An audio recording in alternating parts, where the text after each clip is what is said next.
Good afternoon, everyone. I have with me Mr. Shailesh Kapoor, founder, CEO, or Max Media. With over 21 years of experience in the Indian media sector across content, marketing, revenue, and strategy, Shailesh has built deep understanding of the Indian media and entertainment landscape and its evolution over the last 2 decades. He's passionate about forecasting and data analytics, which combine his two favorite passions, entertainment, business, and statistics. Welcome, Shailesh, to our today's conversation. So we'll start with our questions. Yes. So first, so you tell me about your a decade-long journey as an entrepreneur and some of the highlights of that journey. How has been that journey, so to say? Yeah. So it's actually now 13 years. So it's little more than a decade. When we started in 2008, the idea was that we wanted to fill in a need gap of providing consumer insights and research, which is very, very deep and specialized in the media and entertainment industry. Because while we knew that some research companies have verticals which are dedicated to the media sector, there was no company which was focusing only on the sector. And there were like, when you go deep, you start looking at, for example, if you're working on television, can you talk the language of ratings? If you're working on films, can you talk the language of box office? So some of that, those things were not happening. So we started with that idea. So initially, television was the easiest because I come from that background, and television industry was more corporatized than compared to say film industry. Over time, then we branched into films, and obviously there have been other domains like radio and print. And last 3-4 years, OTT and digital has really become quite big for us. Throughout this phase, I think last second half of our journey, which is last 5-6 years, we have managed to move away from being a research company to more like a analytics and consulting company, where we forecast a lot of things. We test a lot of scripts and shows and films at a script level to be able to forecast what the likely box office is, what is the potential, what kind of star cast should be taken, be able to test propositions of new channels, of new business ideas, make business plans. So there's a lot of projects which are more in the strategic analysis and consulting space. And there's a huge backend of data on the basis of which some of our forecasting happens. And today, almost 30-40% of our work is in the area of forecasting.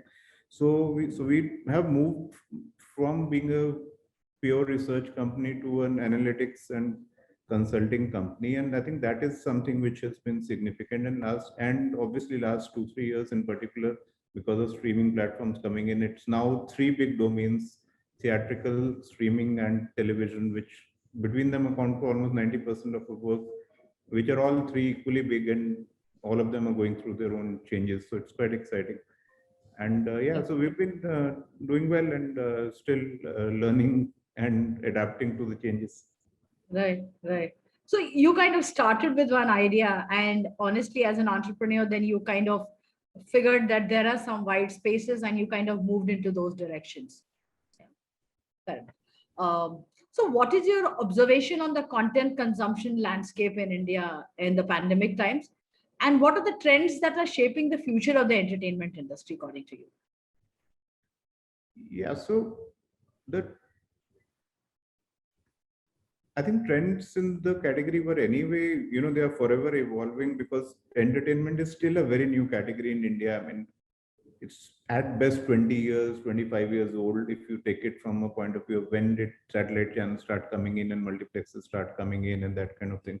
So it was anyway a new category, and over the last 5-6 years, we have seen constant evolution. Pandemic has obviously accelerated some of the things, especially the OTT consumption side has been accelerated and brought in some new thoughts and ideas.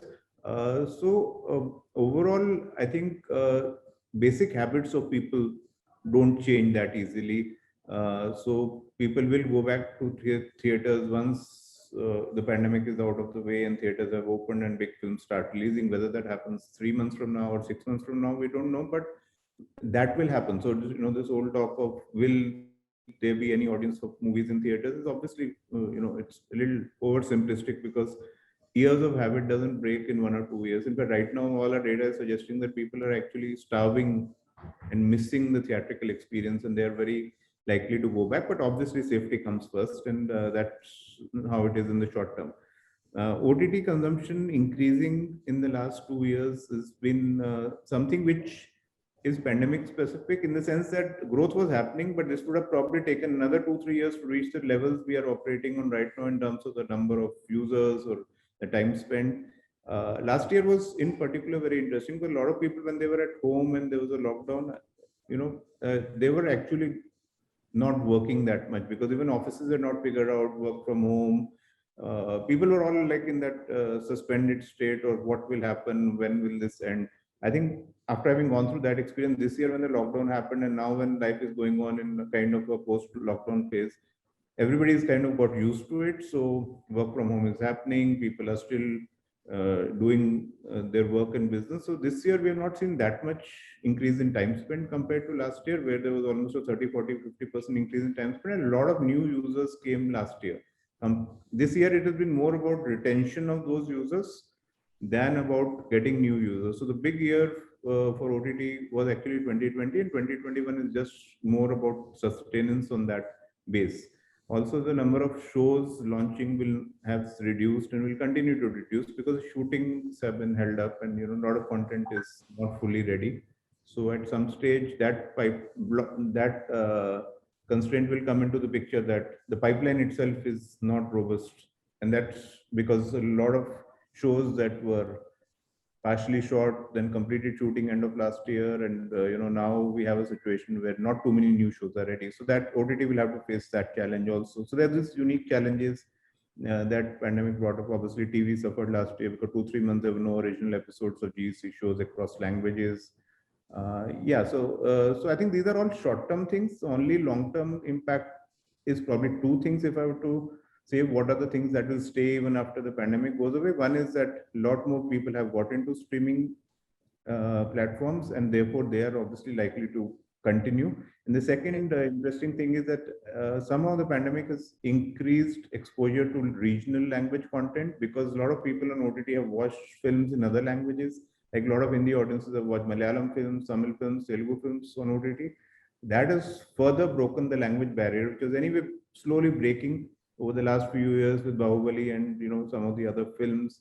But now we are seeing that a lot more has started happening on OTT, and therefore we can expect that when things get back to normal, also even theatrical films, we'll see a lot of South films doing better in Hindi in dubbed versions, and we are going to see the theatrical market emerge as a more unified pan-India market slowly over time, with obviously regional strengths of the stars and the content. So that's a regional integration in a way, or acceptance of regional content across the country is something which will be one of the more enduring outcomes of what this 1.5 years have shown us. You kind of set the tone for our conversation to flow. And my next question is almost similar to kind of, you've touched upon it right now. So OTT has been on a growth spurt even before the pandemic struck. And with the pandemic, the spike has been kind of tremendous. Do you see this momentum to continue even as India moves towards normalcy? And what, according to you, does the future look like? Yeah, see, momentum, it depends on how we define momentum, because the growth, as I said, the new subscribers, the growth was more in 2020 than in 2021. But once subscribers have come in, I think the pricing of Indian OTT platforms is not very aggressive. Most of the platforms, except say Netflix, which also now has a mobile plan, most platforms are priced fairly economically. So once you have a subscriber, it's not very difficult to retain a subscriber in general. Obviously, some of it depends on sports. Like there is a chunk of subscribers who come in only for IPL, and then they may go away after the IPL is over. Now Hotstar is probably moving to annual plans, so that may also not be an option. So in general, I think sustenance is easy. Getting new subscribers over time will be a function of how deep the OTT category can, the SVOD category. See, the OTT digital overall is doing well. YouTube, of course, is very big. Internet connectivity is good in India, is picking up in rural areas also. Data costs are reducing. So all those larger story on internet in India is obviously very positive.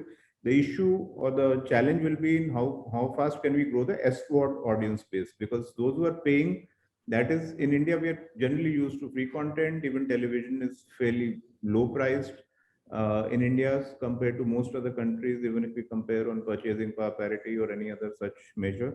So for a market which is not used to paying for that much content, at least when they're at home, when they go out, that's a different experience. For them to pay for an SWOT platform and take 2 or 3 subscriptions is something which is always a change in habit. And a lot of people still believe that why do they need to pay for content? So there's a lot of piracy of OTT content. So people would watch a show like The Family Man via an app like Telegram because it's shared free there. So that will be the challenge, that how do you change the mindset of internet is free to you actually have to pay for the content. Because currently most subscribers, or I would say up to 50 to 60% of subscribers of most top platforms are coming from the top 10, 12 cities in India. Right.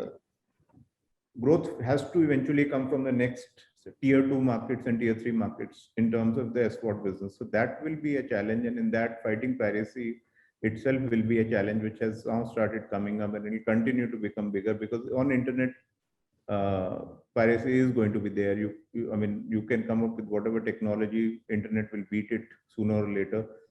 So you have to change the audience mindset that paying for content is not something that is an odd thing to do, and that requires marketing, and that requires how platforms structure their plans, subscription plans. So a lot of that kind of interesting experimentation should happen over the next 1 or 2 years, hopefully.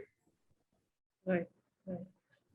While OTT has seen a growth, on the other hand, television is kind of fighting back after last 2 years,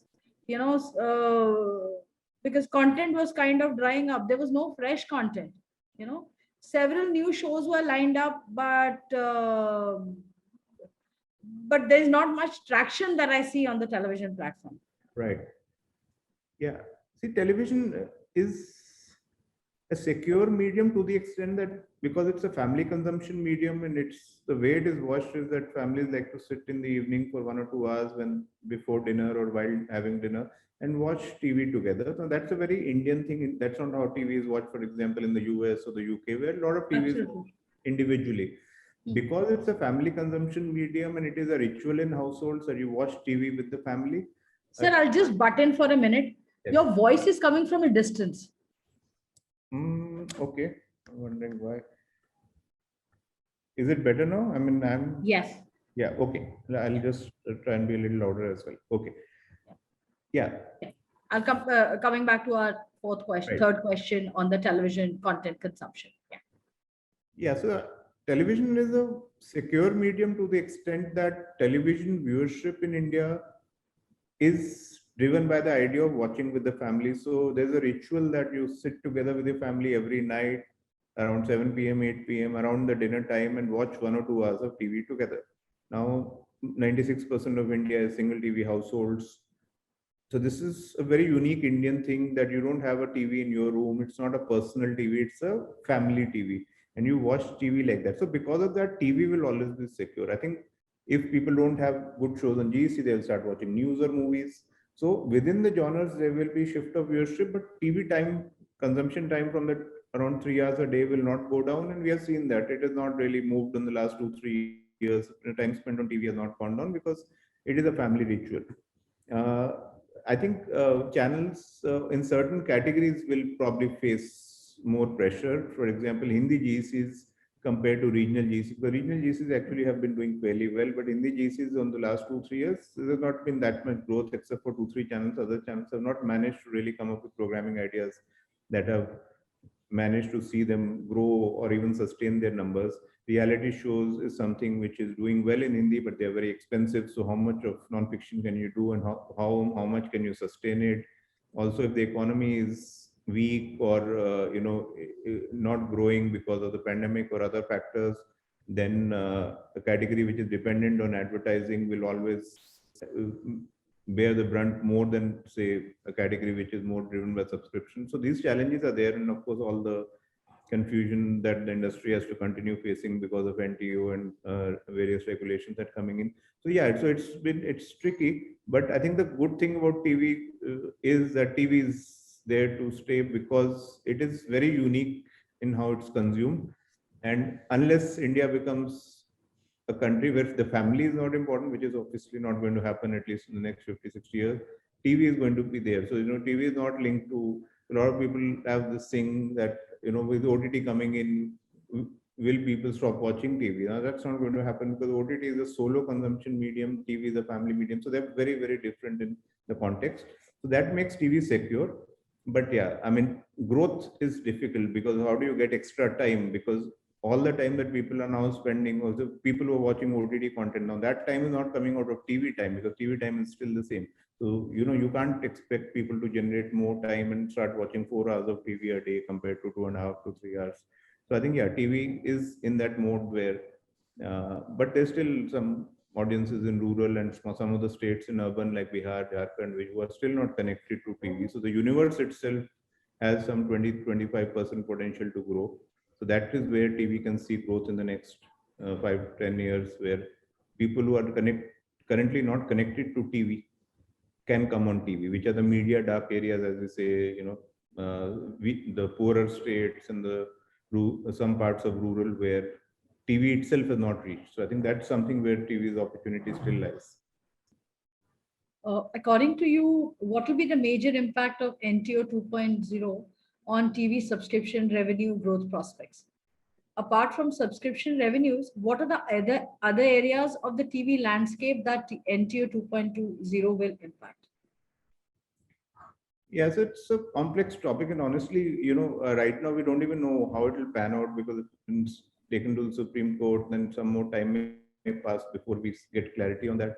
But in general, I think it does put uh, pressure on TV networks, especially as far as the smaller channels are concerned, where you are the moment there are pricing restrictions, you can't do premium content or you can't do content which you need to depend more on subscription. So we have seen how English entertainment channels or music channels or some of the channels in the premium category like infotainment and all have not necessarily been able to sustain that well. Some of these channels have even closed down in the last 2 years. Now this may not only be because of NTO, but I think it just disrupts the whole system from the point of view that the TV network loses the ability to price its channels on merit, and the impact will be different for each network depending on strategy. But yeah, overall, I think it does it increases the dependence on advertising and kind of makes the distribution or subscription revenues difficult to come by, and that is not a good sign because over time you have to become more subscription dependent, because if you make the consumers pay, that's ideally the best way of industry growing. So Indian TV is anyway too dependent on advertising for to be comfortable on that. So you would ideally have wanted to see government deregulate than regulate more. But yeah, we are where we are. Okay. So I now move on to the movie industry. So with most theaters and multiplexes across the country still mostly shut, yeah, and already first half of the year is over, will it be another washout year for the movie industry? Yeah, I think this year we are already end of July, and by the time anything opens up majorly, it would at least be another 2-3 months minimum. It could be more.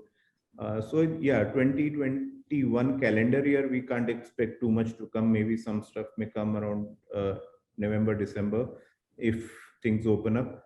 I think the best case scenario is that we open up towards the end of this year, and next year is a normal year. Okay. Because there are a lot of big films, especially in South, but even in Hindi, which are ready. And a lot of these South films will actually get a proper big Hindi release as well. So there's RRR, there's KGF Part 2. There is obviously in Hindi Suryavanshi and 83. Then there is Aamir Khan's Lal Singh Chaddha, which will be ready at some point of time. And then there are many other films which are in final stages of their shoots. And then there are a few other South films which are quite big. So there are at least 8 to 10 big films which will have national releases or big Hindi releases, which I have not gone to OTT or have chosen not to go to OTT. And these films will start coming one after the other once some kind of normalcy comes, where at least the big cities or the bigger markets like Bombay, Delhi, UP are functioning and theaters are open. Now so while one can't predict more than 1 month in the current scenario, I think my general sense is that we can write off 2021 from a theatrical perspective by and large, but 2022, if it is a normal year, if the government meets its target of vaccinating all adults by December 31st, then we would look at a very big year in 2022, because all these films will come back to back. Every 2-3 weeks, one big film will come, which is not how it usually happens. Usually big films come once in 2 months, but now we may have big films coming pretty much every alternate week or every second, third week. And we may actually have the best ever year from a theatrical perspective at an all India level next year, because there's also that audience which is missing theaters. So they will anyway want to go back once they feel safe, and the big films will come. The smaller films may have gone to OTT, but theatrical business is driven by big films. So typically the top 10 films contribute to 80% of the business. Next year, it may be that they're contributing to 85 or 90% of the business, because that's where the interest lies. The smaller films, now audience have got used to the fact that smaller films can be watched on OTT. They don't want to really go to a theater to watch a mid-scale film, but the big big screen event films, as they're called, or the blockbuster films which are best enjoyed on the big screen, there's a good pipeline of that, including some very big ones from South, which will have proper Hindi releases, like KGF, I said, RRR, there's a film called Radhesham. So it's going to be a very good year. It's just a matter of when it starts. And I think end of this year or next year is when we can hope that happens. Moving on to my next question, which is on OTT. So OTT has become the alternate screen for movie releases, which we discussed that right now. So while box office collections were a measure of success of a film in the pre-COVID times, how do you measure film success on OTT? What are the parameters of ROI for brands that have invested in the film? See, brands are not investing that much, to be honest. Even earlier, when brands were investing in films, like say a product placement or something, or a promotion, they were not really linking that deal to box office. Mostly it was more because they wanted to associate with a particular star. That was a way of associating with the star or with the film. So they wanted to associate with Salman Khan, they would probably do something with a film that he's starring in. So for brands, this has never been a main medium of marketing. For brands, it's always been advertising and content innovations rather than in-film placement. I think, but in general, to answer your question from the perspective of what is success of a film, I think the answer varies depending on whether we see it from the point of view of the producer or the point of view of the OTT platform. Producer spends a certain amount of money making the film, so they would obviously, it's not like theatrical where they're dependent on the box office. If I make a film for 20 crore and I manage to sell it to an OTT platform for 40 crore, I have made 20 crore profit. And after that, what happens to the film may not really, in most cases, will not impact how much money I make. So they are more looking at it as a more safe source of income compared to theatrical business, which is slightly higher on risk, because you are dependent a lot more on box office, even though there are satellite rights and OTT rights, but they don't, obviously OTT rights will be much lesser if a film is first going to theater and then coming to OTT. From a platform's perspective, I think their idea is to keep giving new content to the subscribers and keep attracting new subscribers. So they would look at it from the point of view of how many people watch the film, because that is what really matters to them, because that's telling them that the content gets traction. So we have been, most platforms don't make their numbers public, and so that's well known that you will never get that out of a platform as to how many people really watch the film. But we have been, since May last year, putting estimates of viewership of all web series and films in India, at least in the Hindi language, and now we're going to soon get into doing that for South as well, where we try and estimate how many people watch a show or a film, and those numbers then help us understand what the traction is. For example, The Family Man season 2 this year is the biggest web series of all time in terms of number of viewers. I would like to butt in here, and I would add my next question, which you've kind of answering it here. So you've released the stream track in March 2020. Yeah, if you can tell me a little bit about that, and then you add in the viewership element which you've been just sharing with me.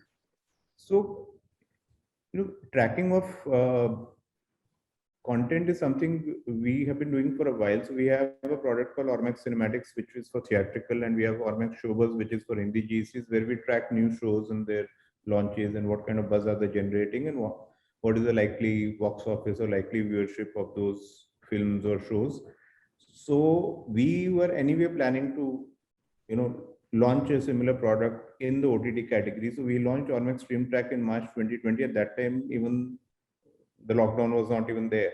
It just happened that the timing of that launch coincidentally happened to be around a couple of weeks before the first lockdown was announced, end of March.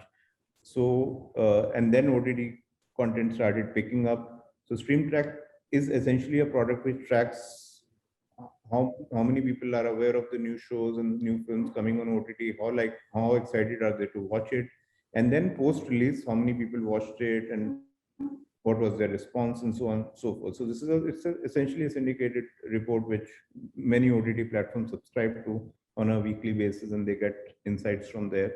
But we are using it to build a analytics model in the backend, where we can use this data to actually estimate viewership of various shows and films, and from there get a sense of how many people are watching these shows. So for example, and that revealed some very interesting insights. For example, a show like Scam 1992 has got around 23 million people in India who have watched it. Now that's much more than what Sony Live subscription base is, which officially is 2 to 3 million or something in that range. It may be a little more now. Even if you assume that all those people watched it with their families, and therefore 7-8 million people watched it on Sony Live, the remaining people are all additional. Now that means that there's piracy, there is password sharing, and all those issues which I was talking about earlier as well. So this kind of estimate reveals these kind of issues as well, and it then brings focus on to how do you, if 23 million people watch the show, why did only 2 or 3 million pay for the app, and what about the remaining people? How can you monetize them? Where are these people? Who are these people? Where are they watching if they're not watching on Sony Live? And it's very, so there's the categories got the problem, not the problem, but the current challenge with the OTT category is that every platform has its own data, but nobody has too much of the industry data. So what we are trying to do is we are trying to collect data which is at an industry level, so that platforms can get an overall picture, not just of what their subscribers are watching. Right, right.